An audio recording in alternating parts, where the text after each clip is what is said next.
আসসালামু আলাইকুম। আপনারা সবাই কেমন আছেন? আশা করি ভালো আছেন। আমিও ভালো আছি আলহামদুলিল্লাহ। এইখানে আমি মাছগুলো একটু হালকা ফ্রাই করে নিলাম আর ঢেঁড়স সঙ্গে। তো এগুলো কষানো হয়ে গেছে। আমি সামান্য পরিমাণ চুল দিয়ে দিব, যতটুকু পরিমাণ লাগবে। বিসমিল্লাহ।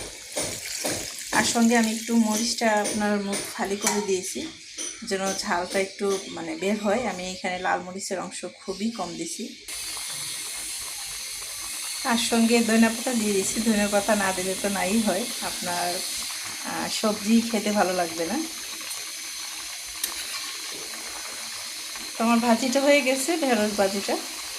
চুলাটা অফ করে দিব। আর একটা বলক চলে আসলে আমি চুলাটা অফ করে দেব। মাছ সবজি তো আগের থেকে আপনার ভেজে তারপর মশলাটাকে কষানো হয়েছে।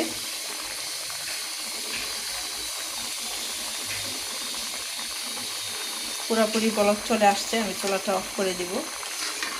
আর এই পর্যায়ে এসে আমি লবণটা টেস্ট করছি, সব কিছুই ঠিক আছে। যদি আমার রেসিপি ভালো লাগে তাহলে আপনারা দেখতে ভুলবেন না। সবাই আমার ফেসবুক পেজটা ফলো করে দিবেন। আমি যখনই কোনো ভিডিও দিব আপনারা খুব সহজেই পেয়ে যাবেন।